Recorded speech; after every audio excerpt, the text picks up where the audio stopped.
Hello guys, I am back to my channel. তোমরা সবাই কেমন আছে? আশা করি ভালো আছে। আমিও অনেক ভালো আছি। আবার একটা নতুন ব্লগ নিয়ে তোমাদের সামনে চলে এলাম অনেক দিন পর। যেহেতু আজকে স্নান যাত্রার উপলক্ষে আমি একটা ছোট্ট একটা ব্লগ তোমাদের সামনে শেয়ার করব। আর সকাল সকাল স্নানও করে নিয়েছি, এখন যাবো সোজা ঠাকুর ঘরে। ঠাকুর ঘরে কী করছি কী না করছি সমস্তটা আজকে তোমাদের সামনে একটু শেয়ার করে দেবো, আশা করি ভালো লাগবে। আর হ্যাঁ, বিকেলে একটু বেরোনো আছে, আমাদের এখানে স্নান যাত্রার উপলক্ষে খুব সুন্দর মেলা হয়, সেখানেও যাব, সেটাও তোমাদের সামনে একটু শেয়ার করে দেবো। যাই হোক, ভিডিওটা স্কিপ না করে সম্পূর্ণটা দেখতে থাকো, আশা করি ভালো লাগবে। তাহলে দেখতে থাকো আর সঙ্গে থাকো।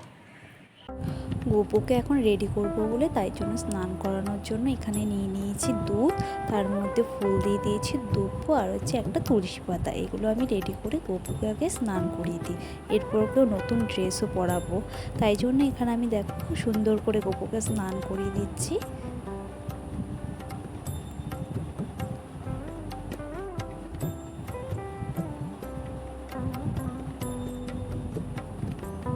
এরপরে আমি নর্মাল গঙ্গা জল দিয়ে আর একবার স্নান করিয়ে দেবো, আর তার সাথে একটু বেশি করে স্নান করাচ্ছি কারণ ভীষণ গরম পড়েছে। তাই আমি খুব সুন্দর করে আমার গোপুকে স্নান করিয়ে দিলাম।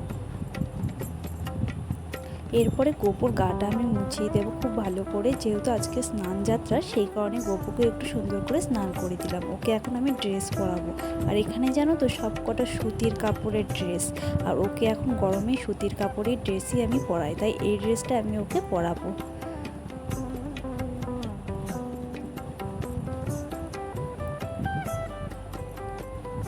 এরপরে আমি ড্রেসটা পরিয়ে দিই। দেখো পরানো আমার হয়ে গেছে, কতটা সুন্দর লাগছে আমার গোপুকে। আর একে আমি সাজানোর জন্য এখানে চুল, মুটুক আর হচ্ছে একটা গোপুর মালা। এবার আমি গোপুকে একটু সুন্দর করে সাজাবো বলে একটু মালাটাও পরিয়ে দিলাম, তারপরে চুলটা মাথায় পরিয়ে দিলাম, আর এরপরে আমি পরিয়ে দেবো একটা সুন্দর মুটুক। মুটুকটা অনেক দিন হয়ে গেছে, আর একটা মুটুক আমি কিনে আনবো, সময়ের কারণে যাওয়া হচ্ছে না। দেখো এবার ফুলের সাজে আমি সাজিয়ে দেব গোপুকে, খুব সুন্দর করে ফুল দিয়ে আমি সাজিয়ে দিচ্ছিলাম আস্তে আস্তে করে।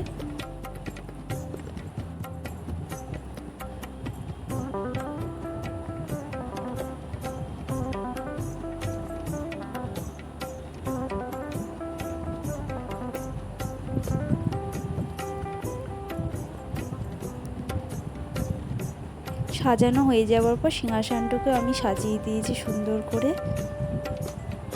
আর এখানে দেখো আমি চন্দন ঘষে নিয়েছি, আর চন্দনটা আমি এখানে পরিয়ে দেব। গোপুর খুব পছন্দের একটা সুগন্ধি, তো সেটা হলো চন্দন।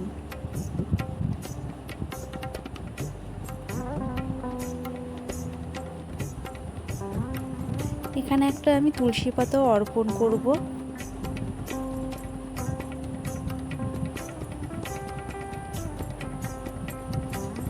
সাথে এখানে একটা দুব্বো আমি দিয়ে দিয়েছি সাজিয়ে। আর তোমাদেরকে একটা জিনিস দেখাবো, সেটা হলো এই দেখো ওই পাখাটা, এই সিলিং পাখাটা এখানে রাখানো হয়েছে, কারণ হচ্ছে গোপুর ভীষণ গরম লাগে, সেই কারণে সমস্ত এখানে যত ঠাকুর আছে আমি তাই জন্য এই সিলিং ফ্যানটা আমি এখানে দিয়েছি।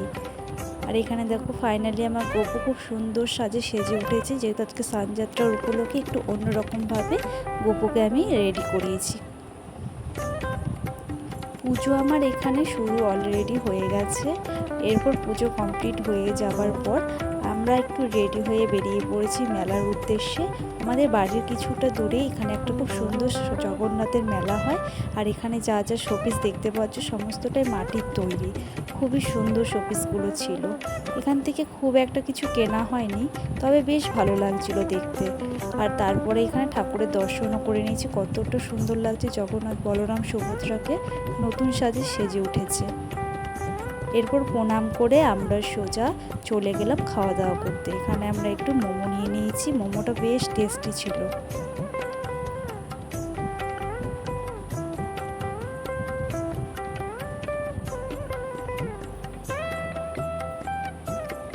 মোমো খাওয়া হয়ে যাবার পর এই যে খাবারটা দেখতে পাচ্ছ, এটা নামটা ঠিক আমার জানা নেই, তবে বেশ টেস্টি ছিল।